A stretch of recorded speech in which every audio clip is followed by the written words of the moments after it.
Hey you guys, it's Channon Rose, and in today's video I am going to be bringing back story time. I'm sorry if I just like killed all you headphone users' ears just now, but so many of you guys have been asking for my storytime videos, and I have like kind of taken a hiatus. I guess I've uploaded some storytimes, but since it is spooky season,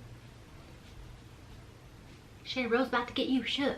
So many of you guys have asked for haunted house videos, and I feel like I've kind of told majority of my haunted house stories from my past like crazy haunted houses, and I haven't really had too much like crazy things happen until recently.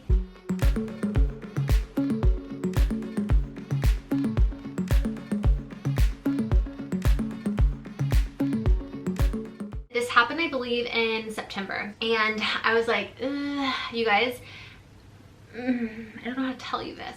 So some of you guys may know this already if you watch my vlog channel, but the house that I bought and I'm currently living in LA, it looks brand new and remodeled, and that's because it is remodeled. It's not a brand new build, and there were previous owners that lived here and lived here for a very long time. And when we first came here, every house that we looked at, you guys, I always asked, did anybody die on the property? Because as you know, like I had a really bad experience with like living in a haunted house, and I know like some of people don't believe in that stuff and whatever, that's totally fine.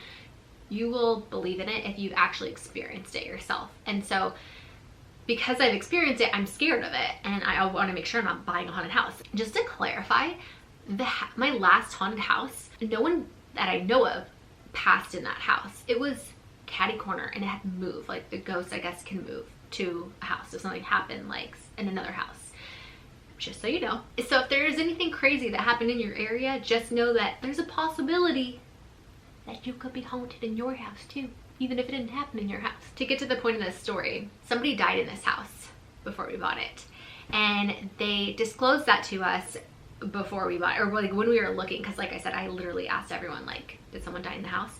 In fact, I was too scared to ask, so like I kind of made Travis ask. And there were actually some houses, like one of the houses we went to, they were like, no, the owner didn't pass in the house, they passed in the hospital. To me, I just feel like, I don't know, if like someone is like moving on or doesn't move, like, I don't know, I feel like their spirit stays in their home. So something about that, I don't know. Anyway, so when we first came to this house, we had asked the realtor, had someone passed here, and he said, well, technically I don't need to disclose it to you because it's been over, I think it's like over 2 or 3 years or something. I think it's over 2 years, like in the state of California. If someone like died within that 2 years, they have to disclose it to you. But if they didn't, and it's like over just by like a day or something, they don't have to disclose it. And because this house was being remodeled, like extensively remodeled, it had been a while, you know, but like no one had lived here. They were just remodeling it, as far as I know.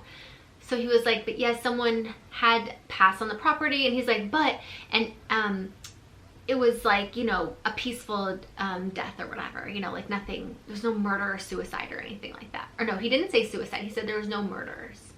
And so I was like, okay. But I had to tell you, like, I am like I'm a very sensitive person. Like, I am very sensitive to like energies and things like that. So when I walked into the house, like I felt a little bit dizzy.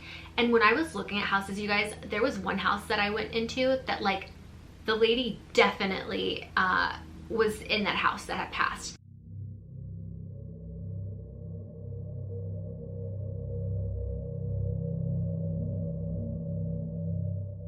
We visited a lot of houses that people had like passed in, and that's why they were selling it. Like the kids or whatever of whoever's house it was were like selling the home, and it was like really freaky. Hold on, let me just like get off track for a second, because when I went into this one house when we were looking at houses, the apartment that she was at, there was like no trees or anything like that. And so and it was like the second that I walked into that apartment, I felt sick to my stomach. For one, I felt like super dizzy and like I was gonna throw up. I felt super sick, and I think like I'm an empath, and I must have been like feeling whoever had lived there before, like I could feel what they were feeling before they passed, and it was awful. I didn't know that I got these feelings until I started going into so many different houses of people that had like passed away. Like it's just crazy. I don't know how to explain it other than like I could feel like what they were feeling. In some houses I felt like totally fine, and other houses I did not feel well at all. And when I walked into this house, like I told Travis, I don't well. And he was like, oh, it's okay, you know. Travis doesn't have pathies, we say, you know, like empathy. He doesn't, or sympathy, he doesn't have it. We joke about it all the time. Like, I specifically remember walking into one of the rooms, and like I said, there was no trees, nothing, and there was just a black crow sitting there like staring in at me, and it like really made me feel uncomfortable and like really weird. And I even like told Travis, like, Travis, you see that crow? And he's like, yeah. And Travis is like not one, he like writes off everything, you know, like there's an explanation for everything, which balances us out because I'm like the crazy one and he's like, you know, the rational one. But even he was like, yeah, that was weird, like that was not normal, you know what I mean, like for that crow to be there, because it was just like in the inside of an apartment complex. Like, it wasn't a normal place for a crow to be, like a black crow just chilling, like sitting in, staring at us in the window.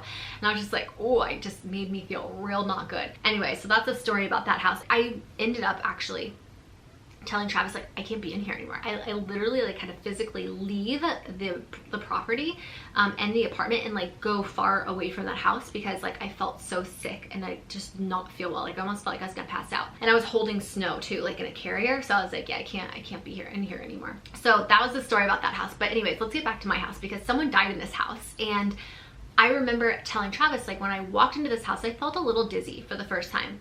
But then after that, like, I didn't have any bad feelings at all, you guys. Like, I felt totally fine. It was so like bright and light and airy, like the way they remodeled everything. It was just really nice. They had all the windows open and like the doors open, and it just felt like very welcoming. And I had like great feelings about it. And so I was like, oh, I really like this house and I love the way they remodeled it. It was very like to our taste and liking. And so I told Trav, like, I really like this place. Let's put an offer on it. And even though the guy had told us that someone had passed here, I felt like because it was like a natural passing, this is what they told me, remember, there was like a natural passing and that nothing like bad happened and I didn't have like bad feelings or get weird vibes, that like it was totally fine. And I have to say, like, the first like couple weeks, everything was totally fine when we were moving in here. I do also have to note that we weren't really sleeping here or staying here. We were staying at my mom's, who lives close by, and we would just like slowly unpack our stuff and then go sleep at my mom's and slowly unpack our stuff and sleep at my mom's. And so we weren't really staying in the house. And it wasn't until, and like we also bought a bunch of new furniture. So we like had all these like shutters installed and all brand new furniture for the house. Majority of the furniture was new because at our last place we like sold or donated majority of our stuff because we didn't know where we were going to be living, and we didn't know if our furniture was going to fit in the new space or, you know, make sense with the new house. So we got a lot of new furniture, we're putting it in, and that's when stuff started getting kind of weird. I don't know if you guys watch my vlog channel, but if you do, it was just little things like here and there. So for instance, like I said, everything is new and like extensively remodeled. So flickering lights would be a little odd, especially if everything was like rewired. So I had started just to notice that there were lights flickering in the hallways. So I told Trav, like, because Trav is like super handy. If you guys know, he did a lot of the remodeling in our old house. And so he knows like a lot about that. He like is really, really smart when it comes to that stuff. So I was like, can you check this? Like, it's like flickering. And he's like, yeah, no problem. I'll check it out. And he's like, yeah, like, so he checked it out and he didn't know like why it was flickering, like no reason it should be flickering. So that was just like kind of an odd thing. Then the second thing that happened was in the hallway, it just kept happening in the hallway. There's two different like light switches that do like, we live in a 3-story home. Like the bottom part of our stairway has like a switch for those lights, and then as you go up the stairs there's another switch for those, and they're different. I don't know how my husband describes it as like they're different panels, like they don't coincide with each other. And so I had noticed that both of them, not just the bottom one was flickering, but also the top one was flickering, and they were separate. So Travis was like, yeah, it's really weird, like I don't know why it's flickering. I'm gonna go get bulbs from Home Depot and like change them out, maybe it's that. So we did that and it was still flickering, and you guys, still to this day the lights still flicker. I don't know why. So that was just the first thing that we noticed. The second thing that I noticed was the baby monitor. Now I actually like caught this on Instagram story. I don't know if I saved it or not. If I did, I'll try to put that footage in here. I'm really sorry if I didn't save it, but a lot of you guys that follow my Instagram story saw this. What would happen was the camera, like, and this is the same camera we've been using, and it hasn't happened since because we had somebody come in, and I'll tell you guys about it, but like the camera would go just completely black. There was like obviously no explanation for it, and then it would come back, and then it would go black, and then it would come back. And my mom was there, and she's like, and it freaked me out, obviously, because I'm like, oh my god, something's getting my baby. Like just ran up the stairs to like make sure she was okay. Totally fine. Like nothing that was like blocking the camera, nothing that was like in front of the camera, moving the camera. There's just like one of those things that's like there's no explanation for it. And a lot of people that have this camera that's like, you know, my camera's like glitched before, like sometimes it'll go out of range and like it'll just like say like out of range on here or something, but like it's never gone black like that. Like it was really creepy and like really freaked me out. And that was like when I started kind of getting vibes, like not good vibes, you know, like something is not right, like in this house, like now the lights are flickering and now this is happening, like it's just kind of weird. But it started getting worse and worse. So it started just with those little things, and then and I'm sure I'm like totally leaving stuff out that I'm not remembering, but then it started where Travis and I would come to the house, because like I said, my family all lives super close in this like beach town, and so we always stay with each other, or like, you know, I spend the night at my mom's house, my mom will spend the night here. We were staying at my mom's, and then we would come here, and like I started to feel sick when I came into the house, and I was like, I don't know what it is, but like I feel dizzy and I don't feel right. Like not like I feel like I'm gonna throw up, like I have a cold, not that kind of sick. Like I don't feel right, like something feels very off and I don't feel right in the house. Like I don't know how to describe it other than like I just felt very off and weird every time I would come into the house. Like I said, I'm very sensitive to stuff. For me, like I had a hard time and I would have to leave the house, and then like Travis didn't want to tell me, but like he was also feeling the same thing. And it wasn't until like I was like, I really don't feel well, like I need to leave, like I can't be in the house right now, I just don't feel good, like I don't know what's going on, but like I don't feel right in the house. And he's like, yeah, me neither. And that is when I was like, fuck this shit, we are out. So I like literally left, and we were sleeping at my mom's house, and then we would come back the next day and see if like we felt better. And every time we came into this house, we both felt sick, like we couldn't be here, and we like felt off and weird and funny. And so we were convinced that like there was some sort of like 5G tower or something that they had put up that was like making us not feel well, that we were like sensitive to. And so we like literally drove around like our whole property, like internet, researched all this stuff to see if there was something like new that like they had put up that was like making us not feel well. I bought like an EMF protection necklace like because I thought that would make me feel better. Like it sucks when you feel like you can't be in your house. I swear, like something always happens at each house that I live in, like where I can't be in my house for a short period of time.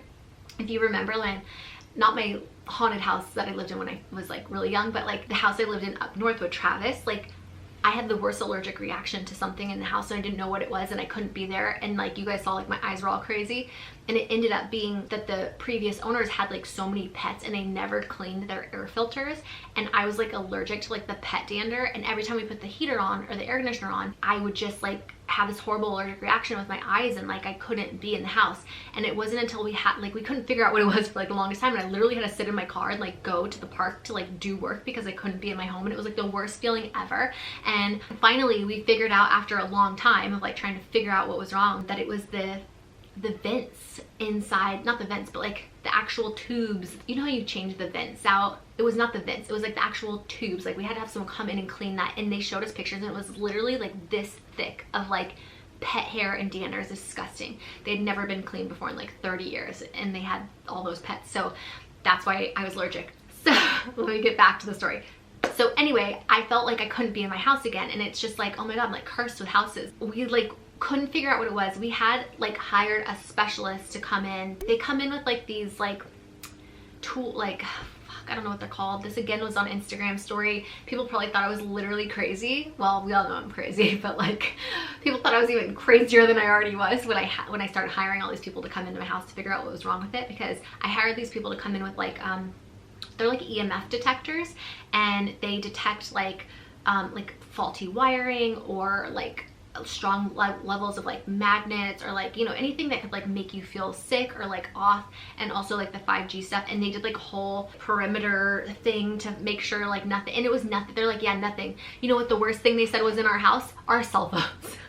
They're like, your cell phone's making you sick, you shouldn't have them on, you should put them on airplane mode, all these things. I'm like, yeah, okay, whatever. That, I don't think that's what's making me sick, but Thanks though. So to me that was like a total waste of money. And then we had actually called the fire department in because we thought maybe we have like a gas leak, because you know, we feel sick every time we come in the house, but when we leave the house we feel totally fine like after like an hour, you know. And so I'm like, maybe we have a gas leak or something, I don't know, whatever, the one that like is like tasteless and doesn't smell. So the fire department came and like checked everything to make sure, you know, they have like little meters and stuff to make sure like there's no gas leaks. There was no gas leaks, so that was embarrassing. Then we got real desperate and I had started going to see a Reiki healer. If you don't know what that is, look it up. I did a whole video on it actually. But I remember like going to a session and saying like, you know, there's something wrong in my house. Like, do you ever come to people's houses and like clear out any bad energy?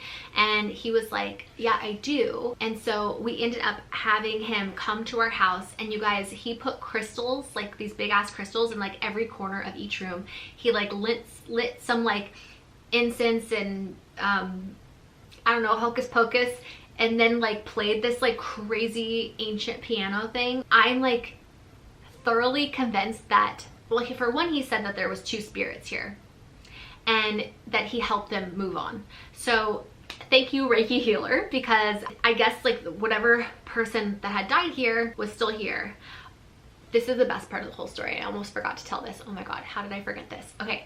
So when Travis and I, before we bought the house, we wanted to do a little bit of research, and there's an actual website that you can go to called like diedinmyhome.com or something like that, where you can look up to see like legally people that have like passed in the house, because they said that someone had passed in the house. And I wanted to like know a little bit more about everything, since like I said, I live in a haunted house. I wanted to make sure I wasn't buying anything crazy, like, you know, some ex-mass murderer or something that used to live here and have like bad juju. So I looked it up, and not one person passed here. The husband and the wife both passed here. And I believe that the wife maybe died first and then the husband did like not too long after, but the realtor only told us that one person died here, because I think that he was probably like, yeah, if the people know that like multiple people have passed here, no one's gonna want to buy the house. That's like the kicker. And so when the Reiki guy came in and he was like, there's not 1 but 2 spirits here that need to like move on, it totally made sense, you guys. I'm like, oh my God, it's the husband and the wife. They're still here. They're like, you know, affecting, like they want us in their house. So once they realize like we're slowly moving in, they're like, this is our space, we don't want them here. And so I feel like they were doing things like little by little until they realized like, yeah, we actually are like gonna live here. Because when I was, like I said, we were at my mom's, like, and then we'd come here and then we'd be at my mom's. And so when we started being here more, it's like when it got worse, we started feeling sick. So I don't know if it was that, but after the Reiki healer guy came, he said they're gone now. I was like, okay, that's awesome. And I have to say, like, you guys, it was like some true hocus pocus stuff. People were like, you're nuts. Like, what are you doing? Is this a joke? Like, people literally thought we were joking when I put it on Instagram because it looked crazy, but it helped and it worked. So I don't really care if people thought I was crazy. And then the other thing, and this is like what I think maybe was making us sick, was we had gotten all these new plantation shutters installed in our home, and we didn't really air the house out well. And I think that we were getting sick, like feeling sick every time we came in here from off-gassing from our furniture. I'm convinced that's what it is. Either that or the ghosts that were here before from the people that died here. I am happy to report that we aired the fuck out of our house with all of our new furniture and whatever off-gassing was going on. So we have not felt sick, and I haven't had any weird stuff happen. The lights still do flicker, so I don't know what's up with that. And like once in a while something like weird or like sketch will happen, but for the most part things are good and I feel fine here. Like I feel way more comfortable and like, you know, no issues. So I'm happy to report that. One creepy thing did happen the other night. I had gone in when my daughter was crying to our room, and I walked into the room and it was pitch black and I literally could not see anything. And you know how like after a while your eyes get adjusted to the light and you can kind of see? I was like literally sitting there for like what felt like 5 minutes. It probably wasn't 5 minutes, I'm exaggerating, but like it was probably like at least 2 minutes of me waiting for my eyes to get adjusted, and I couldn't see anything. And I almost felt like blind, like pitch black blind. I couldn't see anything. It freaked me out. I was like, this is not normal. And I'm like it felt like why is I'm drawing a blank? Who is a blind person that's famous? Stevie Wonder. trying to like find a light to turn on a light because I literally couldn't see anything. That was like really freaky. And that's never happened before because I go in there all the time at night when there's no lights on and it's just like pitch black. And that's never happened. So just sometimes weird things will happen. So I kind of just wanted to share that little spooky story with you guys and let you in on our haunted house that's no longer haunted, hopefully, because it's spooky season. I thought it'd be fun to tell you guys like a fun haunted house story. So I hope that you guys enjoyed that. I hope you guys are all having an amazing October. Also, if you want to follow along on my vlog channel, go down in the description and follow along. So we're gonna do some fun Halloween activities on there. But thank you guys so much for watching. I really do love and appreciate you guys so much, and I just love you all so much. So I'm sending you all my love and all my positive energy, and I hope to see you in my next video. Mwah!